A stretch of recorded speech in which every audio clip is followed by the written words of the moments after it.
Madame là. Ok, la femme.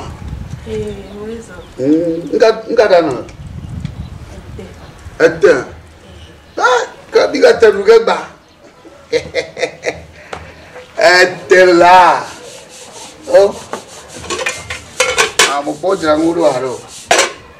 Elle là. Tomate ça depuis.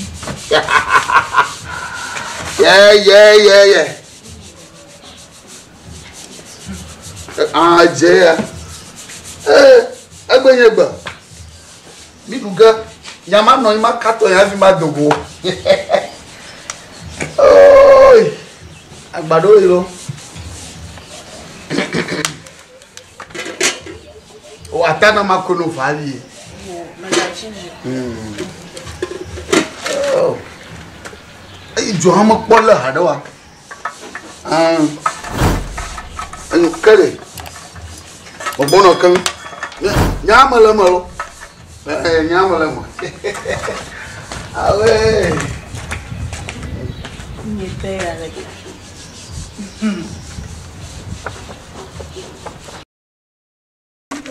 Maga pom le ka kuna ko danu ma blum. Kajiru yura ba se di ha na. Pom vida. Kan no viwo. Aka viviero. Ntona nyabe de matrona shilanti. Atroashi. Etana gele do piana mo aka ka ba hari. Mo china ji. Manya mo viviro do. Ntona na nyae. No pom vida na kan no viwo. Maga pom le ka kuna ko danu ma blum. Ni o to gbe. Mo bi ni amagbo. O ya mo du mana. Pom vida. Akarene no viwo. Mi patrona fe me na me. La pom chokun kuna ko danu ma blum. Emi jan haba.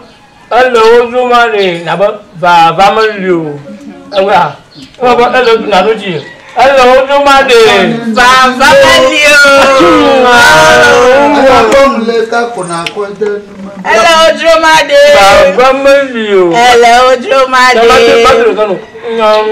Na pom video na no viwo. Lo to ma dwa sina sronya.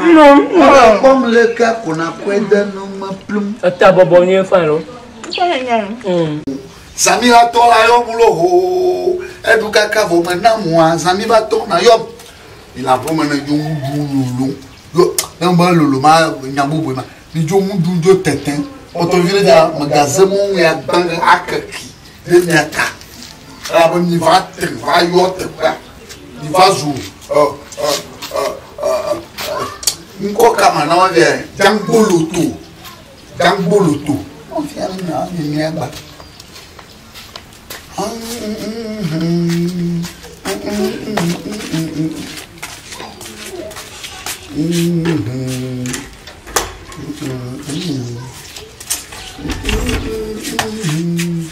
Togi. Hello. Mada kuna mgaza safia. Naonga. Mai gaza. Tia dunga la o manya ni la fuma. Tia no ido dunga ama. O mo ina gaza fuma. Mada kuwa ko safia na enwa mi ne wa mi. Sadi abu. Nyawa. Sadi abu. Terminé. Fish.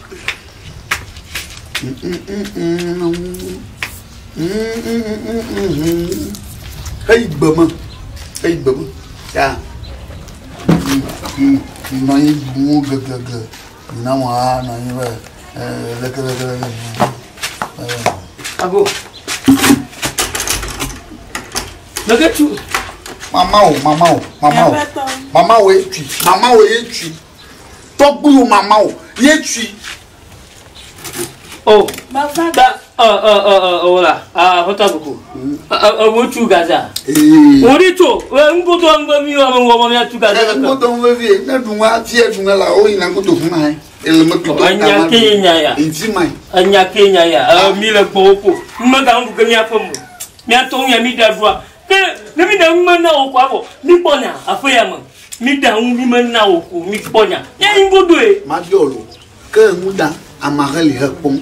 Eke dudu kaka duwo fio. Mane enwa. Ime hoga hanawa. Tabi nguda kaka le kene mo. Oh, ya contact mo le be na ha. Oh, anya kea. Ba shebe ba. Vinha da gata na wa. Ta mi hundu to dia validu après to validu nya glogo. Anya kei. Ani gaze. Magano no moya no mo. Awore. Magano Awore. Mama fogalo. Bata yo ko fi to no fa la ba. Bang. Bo gaze ga e hala fufu. Zo ga e hala fufu. Anyi momno e hala fufu. Ndu brete te mi mana. Am via mama gaze la. Ida babu. Awore. Mam no ga da fialo. Awon ka da diga. Ono fana maka. Mana odoro. Ka go kina mo. Manya wa miola. Wa mo hanyiro. Manya wa miola. Minyo. Ya yenu gala. Mango benga. Ngon gala. Mi ti mera la. Safia de hala. Sakelo.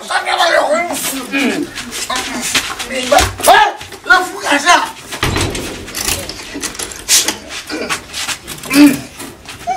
Mama fuga. Nkebe. No. O kaba maito.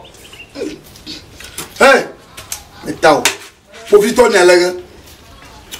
Mpia bia kenyema. Besiagbe, mi na fia. Mi kaneno, na gbegbe mebe kono kwa. Adre, gbegbe kengbe daun, o wa ko tan gbe kono kwa. Azudre, agbe na va chuga sele miaun. Agbe no Kenya life mo. Ayu ba ni anu dan adun ni maka gane mo. Ede gbegbe to, mo gba su bon le mi wa. Hey, metang samu o ni alega. Oh, apoto mbiala mo pomo. De tize mo kpola. Ngeme. Na bono igaza kama na tuku mai kaza.